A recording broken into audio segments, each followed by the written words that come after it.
Welcome to Credit and Coffee. Today, I'm sharing the story of how a speculative Bitcoin dream nearly shattered a life and rebuilt it on stronger foundations.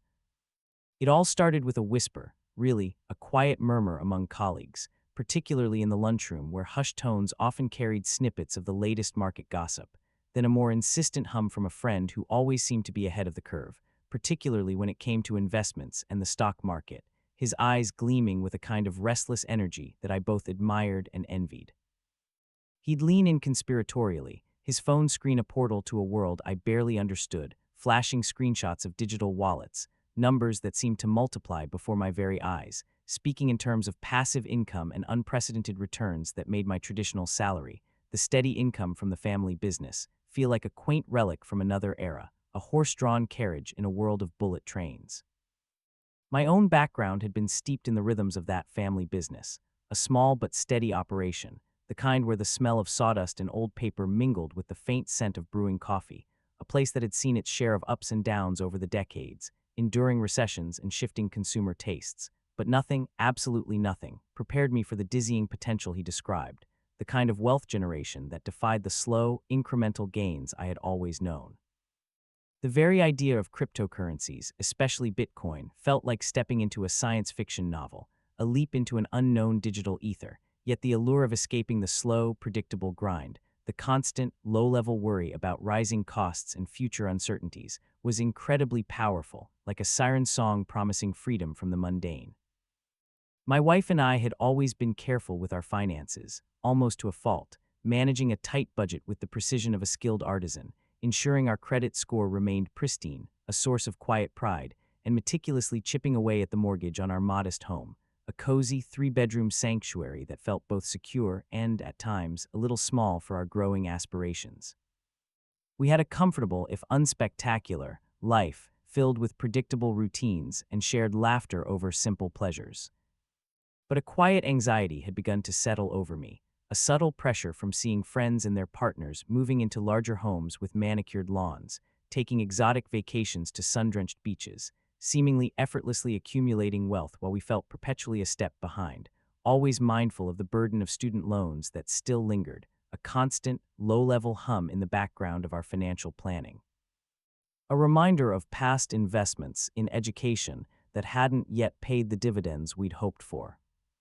The sandwich generation struggle was profoundly real, a weight pressing down on both sides, with an aging parent needing more support, their medical expenses and care becoming an increasingly significant line item in our already strained budget, and our own future constantly demanding attention, the looming questions of retirement and long-term security, making the promise of quick wealth incredibly tempting, a glimmer of hope in an otherwise financially cautious landscape. My friend, he was a true believer, not just in the technology, the intricate dance of algorithms and blockchain, but in the revolution it represented, a seismic shift in how value was created and exchanged. He spoke of decentralization with an almost religious fervor, of a new financial paradigm that would democratize wealth, of escaping the clutches of traditional banks and their predatory credit systems, their labyrinthine fees and opaque practices. He was undeniably persuasive, his arguments laced with a blend of technical jargon and utopian vision, and honestly, a little intimidating in his confidence, a man who seemed to inhabit a different plane of understanding than my own, rooted in the tangible world of brick and mortar. I remember the exact moment I took the plunge, the decision feeling both momentous and utterly mundane. It was late at night, the house silent save for the hum of the refrigerator, a week after a particularly long and uninspiring day at the family business, where the scent of aging paper and stale coffee seemed to cling to everything, a physical manifestation of its slow decline, where the margins were thinning to razor thinness, and the old ways felt increasingly inefficient, like trying to paddle a leaky canoe upstream against a relentless current. I was tired, profoundly tired, of the constant anxiety of inflation and rising costs, the feeling that no matter how hard I worked, how many extra hours I put in, we were just treading water, barely keeping our heads above the financial tide. My friend had sent me a link to a major exchange, a sleek, modern interface that promised access to this new digital frontier, and patiently walked me through the setup, the arcane process of connecting bank accounts and verifying identity, explaining the basics of buying into Bitcoin, the first hesitant steps into what felt like uncharted territory. It felt illicit, thrilling, like I was privy to a secret, an exclusive club only for those brave enough to step into the future. I started small, a sum I could genuinely afford to lose, telling myself it was an experiment, a learning exercise, a foray into a new financial landscape without risking the bedrock of our security. The initial investments were modest, a few $100s here and there, but the immediate surge in value was intoxicating, a potent cocktail of excitement and vindication. I'd check my phone every hour, sometimes more, the glowing screen a hypnotic display of charts and numbers, watching the green lines climb, feeling a rush with every upward tick, a surge of adrenaline that made the mundane tasks of my day feel utterly insignificant. It wasn't long before I started to think bigger, the small successes fueling a growing sense of ambition, a hunger for more. My friend kept encouraging me, his messages filled with bullish predictions and success stories, sharing tales of other early investors who had turned small sums into unimaginable fortunes, painting vivid pictures of financial liberation. He'd talk about altcoins, the lesser-known, more volatile cousins of Bitcoin, promising startups built on blockchain technology that were poised to revolutionize entire industries, new opportunities that promised even greater, more explosive returns than Bitcoin itself, which by then felt almost too slow for my burgeoning appetite for wealth. He had connections, he said, inside information from an investor he knew who was deeply embedded in the scene, a shadowy figure moving in the high echelons of this new digital economy. I started diverting more of my savings, then a significant portion of my income, the money that once went into our traditional savings account, our emergency fund, now funneled into these digital ventures. I didn't tell my wife the full extent of my involvement, the true depth of my financial commitment. It began as a small omission, a desire to protect her from what I saw as an exciting, but potentially volatile, venture, a secret garden of wealth I was cultivating for our future. I wanted to surprise her, to present her with a nest egg so substantial it would secure our future beyond our wildest dreams, free us from the constant financial worry that had been an undercurrent of our life together. The truth was, I felt a growing sense of shame about my decision to step back from the daily grind of the family business, delegating more to my cousin, a quiet, diligent man who bore the brunt of my increasing detachment, spending more time in front of a glowing screen tracking digital assets than on the shop floor, handling tangible goods, interacting with familiar faces. I told myself it was for the greater good, that this was the path to true financial freedom, a necessary sacrifice for a brighter, more affluent tomorrow. The early gains were, in a word, incredible. My initial small investment quadrupled, then quintupled within a matter of months, the numbers on my screen glowing with the promise of a life unburdened. I started to imagine a life without the weight of the mortgage, that ever-present financial anchor, without the quiet desperation of keeping up appearances in our increasingly affluent neighborhood, where neighbors seemed to effortlessly afford private schools for their children, taking delivery of new luxury cars every few years, and embarking on those exotic, envy-inducing vacations. I saw a future where medical debt, should it ever arise, a fear that always lingered at the edges of our financial planning, would be a minor inconvenience, not a catastrophic burden, a future where we could truly breathe easy. The dream became an obsession, a relentless pursuit that consumed my waking hours and infiltrated my sleep. I wasn't just checking charts. I was reading white papers, dense, technical documents filled with jargon I barely understood but pretended to, following obscure crypto forums where anonymous voices debated market movements and technological breakthroughs, devouring every piece of news about regulations, new projects, and market sentiment, convinced that every scrap of information held the key to unlocking even greater wealth. I convinced myself I was an expert, that I understood the nuances of this brave new world, that my intuition was now finely tuned to its unpredictable currents. My friend, sensing my eagerness, my ravenous hunger for more, started sharing more exclusive opportunities, small-cap coins with outlandish names, pre-sales for startups that promised to revolutionize entire industries, from healthcare to logistics, all built on the immutable foundation of blockchain. He even introduced me to his investor contact, a smooth-talking individual with a meticulously tailored suit and an aura of effortless success, who presented a compelling vision of a decentralized future and guaranteed high returns for those brave enough to get in early, to see beyond the conventional. I saw him not just as a contact, but as a mentor, a guide to this new frontier, a guru who held the keys to financial enlightenment. I started to take bigger risks, moving beyond my initial, relatively stable Bitcoin holdings into these more volatile assets, pouring larger and larger sums into projects that were little more than white papers and grand promises. The logic was sound, or so I convinced myself in the haze of my growing obsession. Higher risk, higher reward, a simple equation for exponential growth. The family business, meanwhile, began to suffer from my fractured attention, my mind always elsewhere, consumed by the digital ticker tape. My cousin, who had loyally taken on more responsibility in my absence, started making subtle comments about my increasing detachment, his brow furrowed with concern, my mind always elsewhere, drifting into the metaverse of potential millions. I brushed them off, offering vague assurances, telling myself that soon, very soon, we would all be reaping the rewards of my foresight, that the business itself would be transformed by the capital I was generating.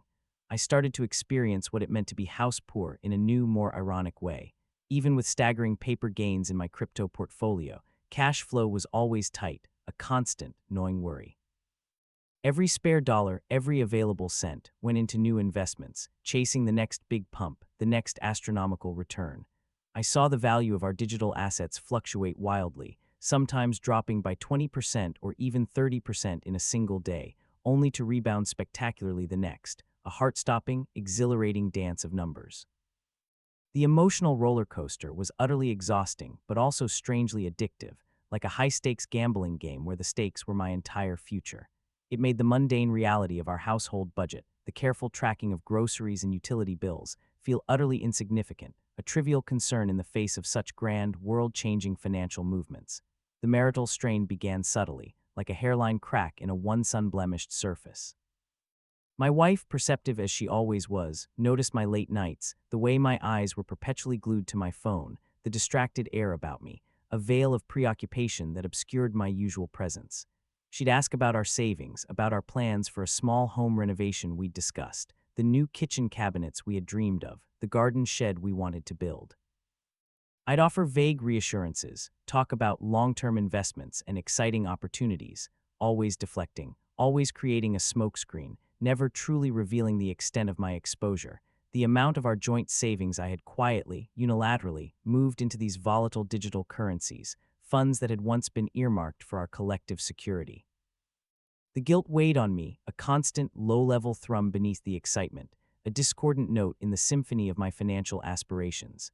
I knew deep down that I was betraying her trust, violating the unspoken contract of our shared financial future, but I rationalized it by telling myself I was doing it for us, for our future, for a life of unparalleled comfort and freedom. I believed that once the big payday arrived, once the millions materialized, all would be forgiven, even celebrated, that she would understand the necessity of my secretive actions. I remember a conversation with an old friend, someone I'd known since childhood, a steady, grounded presence in my life. He worked a stable, corporate job, always content with his predictable income and robust retirement plan, his life a model of prudent financial management. We met for coffee, the aroma of roasted beans filling the air, and I, brimming with my newfound expertise, tried to explain Bitcoin to him, the potential, the freedom from traditional finance, the revolutionary nature of it all. He listened politely, his gaze thoughtful, then gently warned me about the inherent risks, the speculative nature of such unregulated assets, the historical parallels to bubbles and crashes. I dismissed his concerns, seeing it as professional jealousy, the skepticism of someone unwilling to embrace innovation, to step outside the confines of the familiar. I felt superior, privy to knowledge he couldn't comprehend, a visionary in a world of financial traditionalists. That period was a blur of charts, flashing red and green on my screen, news alerts pinging constantly, and whispered conversations with my friend about the next big thing, the next altcoin poised for astronomical growth. We were convinced we were on the cusp of something truly revolutionary, a new era of wealth for early adopters, for those brave enough to see the future. He showed me data, analyses from his investor contact, sophisticated-looking charts and projections, all pointing to an inevitable exponential rise, a guaranteed trajectory to untold riches. My confidence swelled, morphing into a dangerous, intoxicating arrogance. I started to make even bolder moves, pushing the boundaries of what I thought myself capable of, leveraging some of our home equity, a small line of credit against the very roof over our heads, not much, just enough to catch a falling price on a promising altcoin, convinced it was a temporary dip before a massive surge, a momentary discount before the rocket launch. This was a secret I kept even closer to my chest, a line I had crossed that felt truly dangerous, a clear moral compromise, blurring the lines of what I thought I was capable of, staining my conscience with a new, heavier guilt. The burden of student loans, which we'd been diligently paying down, a constant, irritating drain on our income, suddenly seemed trivial in comparison to the potential windfall. The vast riches I believed were within my grasp. I even considered, for a fleeting, terrifying moment, a small financial fraud, a way to access more capital quickly for what I convinced myself was a guaranteed return, a quick in and out before anyone noticed. But I pulled back from that abyss, horrified by my own thoughts, the darkest corners of my ambition laid bare. The thought of bankruptcy, a word I'd always associated with others, with distant, abstract failures, now felt like a distant, yet growing shadow, a cold whisper on the edge of my awareness. Then came the first cracks, subtle at first, like hairline fractures in a seemingly solid wall, a faint tremor beneath my carefully constructed edifice of digital wealth. A promising startup, one I'd invested heavily in on my friend's enthusiastic advice, touting its revolutionary technology and robust team, announced a delay in its product launch, citing unforeseen technical challenges. Then a few weeks later, a complete restructuring, a euphemism for a rapid, chaotic downsizing. The price of its token plummeted, a sickening, free-fall descent, taking a significant chunk of my portfolio with it, wiping out weeks of gains in a single, brutal moment. I brushed it off as a temporary setback, a market correction, a necessary shakeout before the real growth began. My friend was reassuring, his voice slightly strained but still confident, saying it was just FUD, fear, uncertainty, and doubt, spread by traditional finance to keep us out, to prevent the common man from accessing true wealth. But the gut feeling was there, a cold knot of dread tightening in my stomach, a premonition of something far worse. The major exchange I was using, one considered to be a cornerstone of the crypto world, a bastion of stability in a volatile market, started experiencing technical difficulties, vague messages appearing on its website and app. Withdrawals were delayed, then halted altogether for maintenance, a cryptic explanation that did little to quell the rising panic. Online forums, once vibrant hubs of optimistic speculation, exploded with rumors of insolvency, of funds being frozen, of outright theft, a cacophony of fear and despair. My stomach dropped, a physical sensation of free-falling. I tried desperately to access my funds, to pull out what remained, to salvage anything from the impending disaster, but I couldn't. The website spun endlessly, the app crashed repeatedly, my urgent messages to customer support went unanswered, swallowed by the digital void. Panic began to set in, a cold, clammy hand gripping my heart, squeezing the air from my lungs. It wasn't a slow decline, it was a sudden, brutal collapse, a tsunami of financial destruction. One morning, the news hit with the force of a physical blow, reverberating through every fiber of my being. The major exchange had filed for bankruptcy. Billions of dollars, including a substantial portion of my life savings, and more money I had taken from our family's security, were gone, locked away in legal limbo, likely irretrievable, vanished into the ether of failed promises and corporate malfeasance. The Bitcoin dream wasn't just over. It had exploded in my face, leaving behind a smoking crater where my financial future, our future, used to be. The emotional toll was immediate and devastating, a crushing weight that pinned me to the chair. I sat there staring at the empty screen, the world feeling utterly silent around me, as if all sound had been sucked out of the room, leaving only the deafening roar of my own internal despair. The silence was soon broken by the sound of my wife's gentle voice, hesitant at first, then more concerned. She asked what was wrong, seeing the ashen, haunted look on my face, the rigid posture of my slumped shoulders. That night, the secrets, the carefully guarded omissions, the layers of deceit came tumbling out, a torrent of shame and confession. The true extent of the investments, the lost savings, the leveraged home equity, every disastrous decision laid bare. The betrayal hit her harder than the financial loss itself, a deeper, more profound wound. Her face, usually so warm and understanding, a beacon of compassion, hardened with shock, then disappointment, a deep, sorrowful crease forming between her brows, then a profound sadness that seemed to seep into every line of her being. It was the lowest point of my life, a moment of absolute, unvarnished degradation. Our marriage, once a bedrock of trust and shared values, a sanctuary of mutual respect, felt like it was crumbling around us, the foundations cracking under the immense pressure of my folly. The marital strain wasn't just a crack, it was a gaping chasm, a canyon that threatened to swallow us whole. She felt lied to, disrespected, and utterly alone in a crisis I had single-handedly created, a maelstrom of my own making. She said she didn't even recognize the man I had become, so consumed by a digital dream, a phantom of wealth, that I had lost sight of everything real, everything that truly mattered: our shared life, our love, our integrity. The argument that followed was not loud or explosive, but quiet, cold, and cutting, each word a razor's edge, and it tore at the very fabric of our relationship, unraveling years of shared history. There were no raised voices, just a cold, biting honesty that was far more painful than any shouted accusation, a quiet indictment of my character. My friend, the one who had introduced me to it all, the architect of my initial foray, disappeared without a trace. His phone went straight to voicemail. His social media accounts went dark, erased from the digital landscape. The investor contact was untraceable, a phantom of prosperity who had vanished into thin air. I was left utterly alone, facing the wreckage of my own making, with no one to blame but myself, no one to share the crushing burden. The family business, already struggling under the weight of my distraction and neglect, couldn't weather the storm of my personal collapse.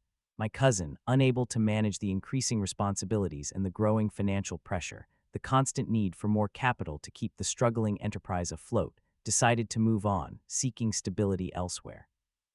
The slow decline of a family business that had been a part of my identity for decades, a legacy passed down through generations, reached its bitter end, shutting its doors quietly without fanfare, a victim not of external market forces, but of my own distraction, my unbridled greed, and my abandonment of responsibility.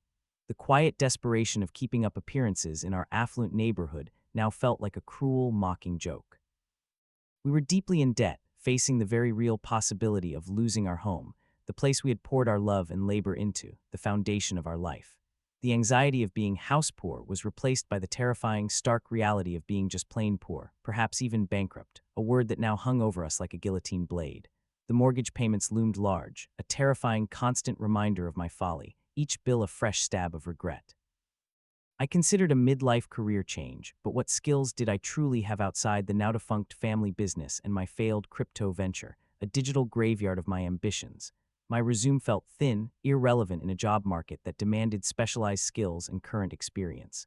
The job loss, when it came, was a silent, internal one, the loss of my own business, my own livelihood, my very identity as a provider. I was adrift, rudderless in a sea of uncertainty, my sense of purpose shattered. The days that followed were a blur of shame and despair, a gray, endless monotony. I barely ate, the thought of food sickening me, barely slept, my mind replaying my mistakes on a relentless loop. My wife, despite the profound pain I had caused her, remained in the house, a silent, disapproving presence, her quiet suffering a constant accusation. The weight of golden handcuffs, the stable but unexciting life I had chafed against, was now an ironic, bitter memory.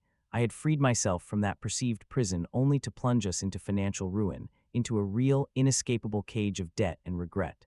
The psychological weight was immense, a physical crushing sensation in my chest, making every breath an effort. One evening she found me staring blankly at the wall in the dimly lit living room, the familiar wallpaper seeming to mock my despondency, a single tear tracing a path down my unshaven cheek, a solitary testament to the despair I felt. She sat beside me on the worn sofa, not speaking, just offering a presence, a quiet, unwavering anchor in my storm of self-loathing. And that, in its own quiet, profound way, was the beginning of the long, arduous road to rebuilding, not just our finances, but our shattered trust, our very lives. It wasn't an instant forgiveness, a sudden magical solution that wiped away the pain. It was a choice, made in the depths of despair, in the silent space between us, to try to reach for a possibility beyond the wreckage. We started talking, truly talking, for the first time in what felt like years, the words halting and difficult at first, then slowly gaining a raw, aching honesty. I laid bare every regret, every fear, every moment of moral compromise I had made in pursuit of the Bitcoin dream, holding nothing back, exposing the ugliness of my ambition and deceit. I stopped making excuses and simply owned my mistakes, facing the stark reality of my actions. She listened, her anger slowly giving way to a weary understanding, her eyes holding a deep sorrow but also a glimmer of hope, a willingness to consider a future. The first step, the most crucial one, was rebuilding trust, and that meant absolute, unwavering transparency. We opened up every financial statement, every remaining account, the meager balances a stark contrast to the digital fortunes I had once chased. We began to budget with a meticulousness we hadn't practiced since our early days together, scrutinizing every expense, every grocery item, every utility bill, no longer chasing phantom riches but simply trying to survive, to put one foot in front of the other. We sold the few remaining assets that still had value, things I had bought during my crypto high, items that now felt like gaudy, mocking symbols of my folly, a new watch, a piece of art, a frivolous gadget. We cut back drastically, eliminating every non-essential expenditure. The once comfortable life was stripped bare, exposed to the elements. We ate simpler meals, home-cooked stews and pasta dishes, stayed home, found entertainment in free activities like walks in the sprawling city park or quiet evenings at the local library. It was humbling, profoundly so, but in that forced simplicity, we started to rediscover the small joys we had forgotten, the quiet, precious moments that had been overshadowed by the pursuit of grand wealth. A walk in the park on a sunny afternoon, the dappled light filtering through the leaves, the shared laughter over a silly movie streamed on our old television, the comforting weight of her hand in mine as we navigated the city streets. These everyday scenes, once taken for granted, became precious moments of support, tiny anchors in a turbulent sea, reminding us of the enduring strength of our connection. I had to find work, any work, a humbling experience for someone who had always been his own boss. It was a brutal process, applying for jobs I would never have considered before, entry-level positions, facing rejection after rejection, the sting of each no, a fresh wound to my battered ego. The instability of a midlife career change was a stark reality, a brutal awakening to the fact that my experience in the family business held little currency in the modern corporate world. I eventually found a position, a far cry from running my own business, working in a warehouse, physically demanding labor, but it was honest work, a steady income, however modest, a lifeline in our financial abyss. The pay was a fraction of what I had once hoped for, a fraction of what I had been accustomed to, but it covered the essentials, allowing us to slowly chip away at the new, urgent debts that had accumulated, the credit card balances and small personal loans we had taken out in desperation. It felt like starting over, not from zero, but from a negative balance, a financial hole I had dug for us. We sold the house. It was heartbreaking, leaving the place where we had built so many memories, raised our hopes, cultivated our small garden. But the anxiety of the mortgage, the oppressive weight of those monthly payments was crushing, and letting it go was a painful but necessary step towards healing, towards financial solvency. We moved into a smaller, rented apartment, a place that felt temporary, almost transient, but also strangely liberating. There was no longer the pressure to keep up appearances, no need to pretend we were something we weren't, no more pretense to maintain for the benefit of our neighbors. The quiet desperation had given way to a quiet determination, a shared resolve to rebuild our lives with integrity and humility. We learned to live within our means, to appreciate the simple fact of having a roof over our heads and food on the table, a lesson learned through bitter experience. My wife, bless her unwavering spirit, became my anchor, my steadfast companion through the storm. She didn't forget what I had done, the deep wound I had inflicted, but she chose to forgive, choosing our shared future over clinging to past hurts, an act of grace I will never fully comprehend. It was a process, not an event, filled with difficult conversations where raw emotions were laid bare, moments of frustration where old wounds threatened to reopen, but always, always a commitment to each other, a silent promise to navigate the future together. We built new routines, shared responsibilities, found ways to connect that didn't revolve around chasing elusive wealth or maintaining a facade of prosperity. We volunteered at a local community garden, finding satisfaction in the tangible act of growing something, seeing the fruits of our labor, a stark contrast to the abstract, invisible gains and losses of the digital world. The rich, earthy smell of soil on my hands, the feel of warm sun on my skin as I tended to the growing plants, grounded me in a way that no amount of digital currency ever could. I slowly came to terms with the regret of following bad investment advice from my friend, not with anger or resentment towards him, but with a deeper understanding of my own responsibility, my own susceptibility to the allure of easy money. He had presented the opportunity, but I had made the choices, I had taken the risks. The experience taught me profound, painful lessons about risk management, about the seductive, corrosive nature of greed, about the true, immeasurable value of trust and integrity in a relationship. It also taught me about financial comparison poisoning friendships. That feeling of needing to keep up, of wanting what others seemingly had without effort, had clouded my judgment, distorting my values and leading me down a perilous path. The road back was long and winding, filled with unforeseen obstacles and moments of doubt. We faced the fallout of financial disputes with creditors, slowly negotiating, slowly paying down what we could, one meager installment at a time.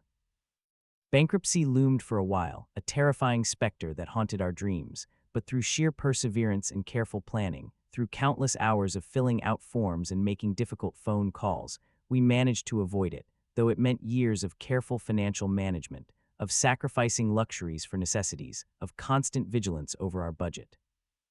There were days when the weight of it all felt unbearable, when the memory of what I had lost, what I had put us through, threatened to overwhelm me, pulling me back into the dark chasm of despair. But each time I looked at my wife, at the quiet strength in her eyes, at the resolute set of her jaw, and found the resolve to keep going, to continue the painstaking work of rebuilding.